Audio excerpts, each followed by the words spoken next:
In this video, we'll demystify diffusion models, the core idea behind tools like Stable Diffusion.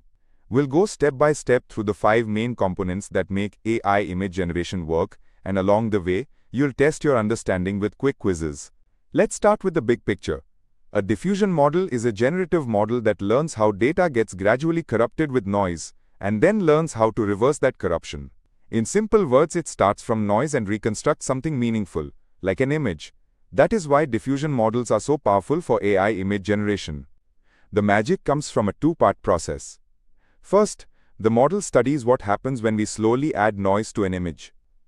Then, during generation, it runs the opposite direction and removes noise step by step. This gradual approach makes the generation process stable and controllable. Now let's look at the forward process. Here, we take a clean image and keep adding a little bit of noise at each time step. After enough steps, the original image is effectively destroyed and becomes almost pure noise. This process is not for generation directly, but for teaching the model what corruption looks like. Now let us look at this in a simple table format. Forward vs reverse process. The two directions that power diffusion models. Here's the most important comparison in the whole topic. The forward process adds noise and destroys structure, while the reverse process removes noise and rebuilds structure. Forward diffusion is usually predefined, but reverse diffusion is what the neural network must learn really well. The reverse process is where image generation happens. Starting from noisy data, the model predicts how to remove noise little by little. At every step, it tries to move from a messy version toward a cleaner one. If trained well, this reverse chain can turn random noise into a realistic image. Now that we've covered core diffusion flow, let's test what we've learned so far. Here's quiz number 1. See if you can get it right.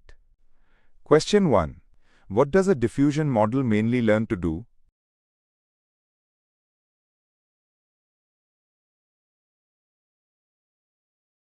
The correct answer is reverse a noising process. Diffusion models learn how data gets corrupted with noise and then learn to reverse that process to generate images. Question 2. In the forward process, what happens to the original image?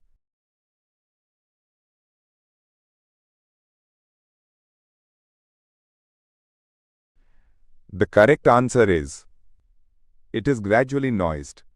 The forward process adds noise over many time steps until the image becomes almost pure noise. Question 3. Which statement best describes the reverse process?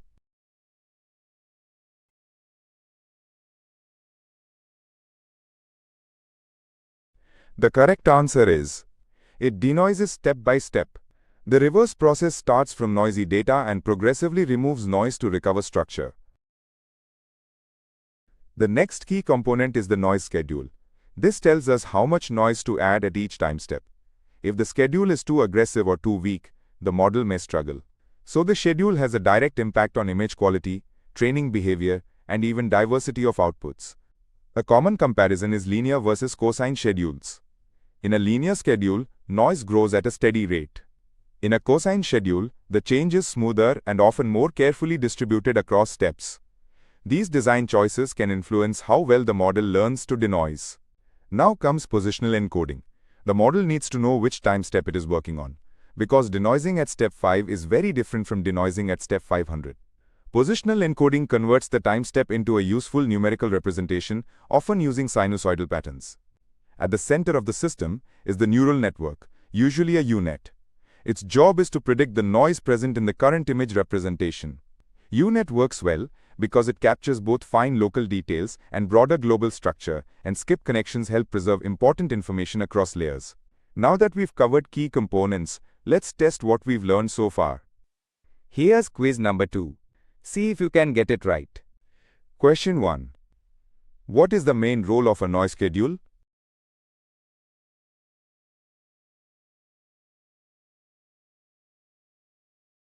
The correct answer is control noise over time.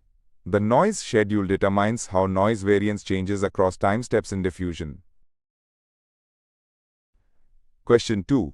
Why is positional encoding needed in diffusion models?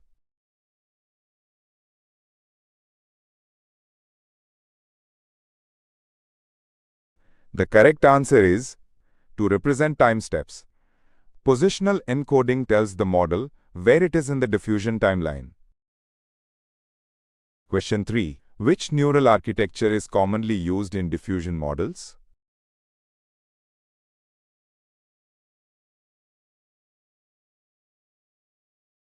The correct answer is UNet. The article highlights UNet as the common architecture because it captures local and global features well. So when we put everything together, the story becomes clear.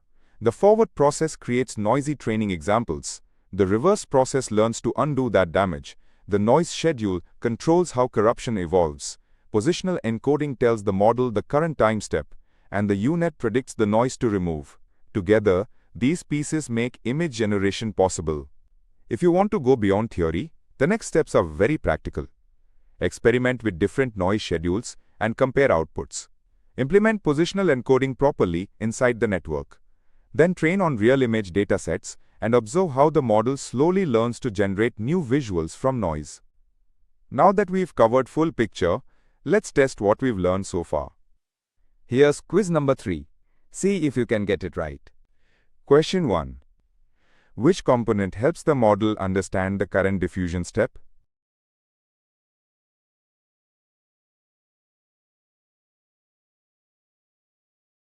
The correct answer is positional encoding.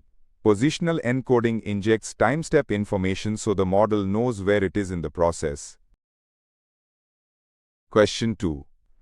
What does the UNet typically predict in a diffusion model?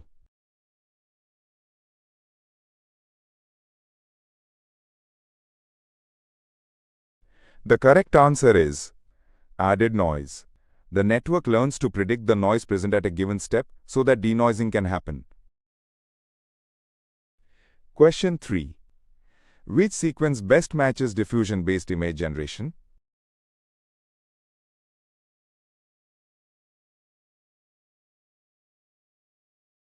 The correct answer is noise to image by denoising. Generation starts from noise and progressively denoises it into a meaningful image. That's the magic behind diffusion models in a simple, structured way. If you understood these 5 components, you've already built a strong foundation for exploring stable diffusion and modern AI image generation in more depth.